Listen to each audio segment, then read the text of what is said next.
Alhamdulillah, Alhamdulillah ja'alal mauta istirahatan lil mu'minin min ta'abid dunya ba'dama kanu ya'budun Allah linailis sa'adatil uliya.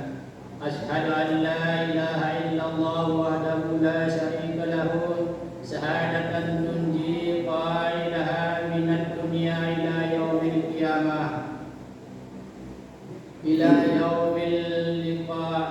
Wa ashhadu anna Muhammadan abduhu wa rasuluhu akramahu ta'azul fadli wal alai. Allahumma salli wa sallim wa barik ala hadzal nabiyil karim war rasulil azim ahlil jihadi wal wafai Muhammadin wa ala alihi wa ashabihi wa man tabi'ahum bil khawfi war raja.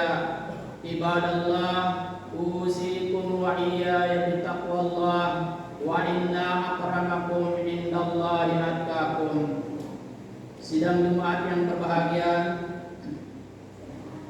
marilah kita selalu bertakwa kepada Allah Subhanahu wa taala, yaitu dengan melaksanakan semua perintahnya dan menjauhi segala larangannya. Kita yakin dengan bertakwa kepada Allah akan dapat memberikan dorongan menuju arah perbaikan hidup di dunia lahir dan batin. Serta dengan takwa pula kita punya kesempatan untuk mengharapkan rahmat, keselamatan dan kebahagiaan di akhirat kelak.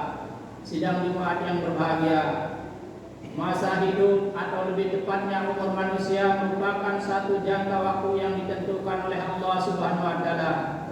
Dunia yang menjadi tempat manusia menjalankan titah hidupnya sekaligus merupakan arena percobaan dan ujian untuk dapat menentukan nilai bobot amal seseorang dan mendapat penghargaan yang sepadan.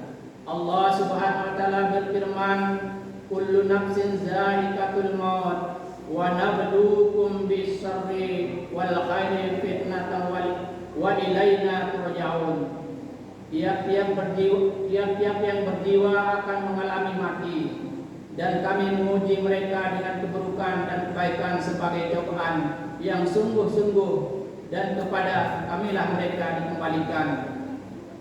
Sidang Jumat yang berbahagia, bagi manusia di dunia itu seperti jasad, badan atau jasmani yang memiliki bentuk nyata, termasuk ke dalam lingkungan dunia adalah anak, istri, harta dan sejenisnya yang diusahakan manusia. Sedangkan manusia hidup karena memiliki jiwa. Dengan jiwalah manusia bergerak, hidup sejalan dengan gerak laju usaha manusia. Kalau dunia tidak dihuni manusia yang hidup dan bergerak mengejar nilai, maka dunia akan mati dan sunyi.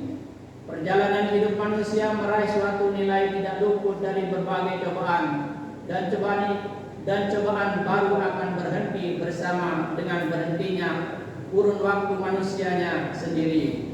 Allah Subhanahu wa taala menguji manusia dengan benda-benda dunia yang digemarinya, yang selalu menarik perhatiannya dan selalu didambakannya. Apabila benda-benda itu tidak didapatkan dalam perjuangan hidupnya, maka manusia merasa mendapat cobaan Tuhannya, membawa dirinya berpikir mungkin dirinya kurang ikhlas beramal, atau mungkin dirinya salah dalam memilih jalan.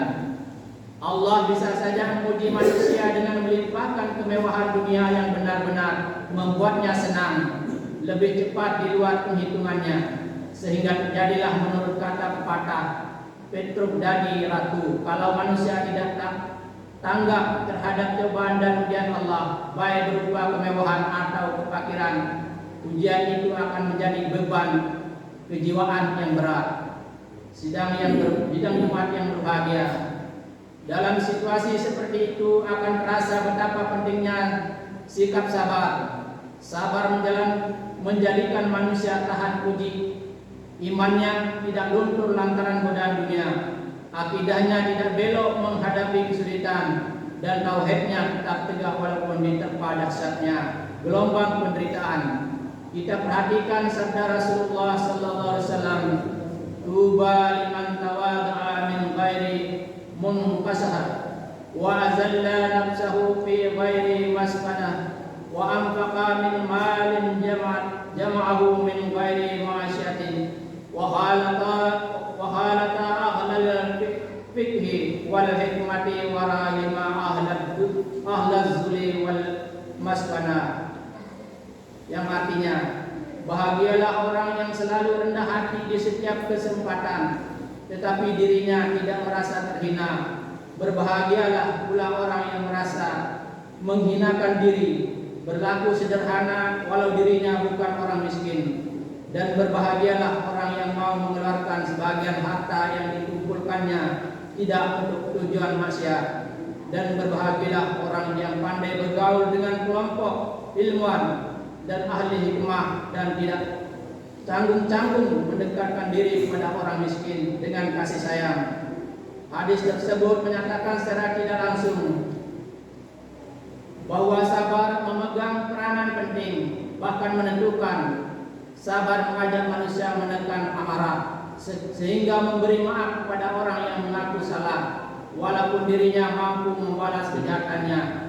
Sabar mendorong untuk tawaduk dan bergaul dengan orang bawah yang menurut Al-Quran orang yang berbeda dalam tanggung jawab usahanya, karena didorong keyakinannya bahwa orang rendah hati tidak menjadi hina, bahkan dimuliakan oleh Allah Subhanahu wa taala. Dengan bergaul di tengah orang miskin tidak menjadikan martabat manusia hancur, malah Allah Subhanahu wa taala bertambah sayang kepadanya. Sedekah wajib dan sunnah yang dikeluarkan orang dari hati yang disenanginya tidak menjadikan manusia miskin, bahkan Allah menambahnya berlipat ganda. Sidang Jumat yang berbahagia, gambaran di atas mengetengahkan bagaimana seharusnya sikap hidup manusia dalam menghadapi cobaan dan ujian. Kalau manusia tidak menyadari datangnya cobaan yang bertubi-tubi, dia harus mau menerima cobaan yang di luar daya menalarnya itu. Sementara orang yang tanggap dan berusaha mengatasi cobaan dengan berpedoman kepada Al-Quran dan Sunnah akan berharap dengan sepenuh jiwanya untuk mendapatkan husnul khatimah. Rasulullah sallallahu alaihi wasallam telah bersabda, "Mustarihum mustarahum minhu." Qalu mal mustarihu wal mustarahu minhu, wa qala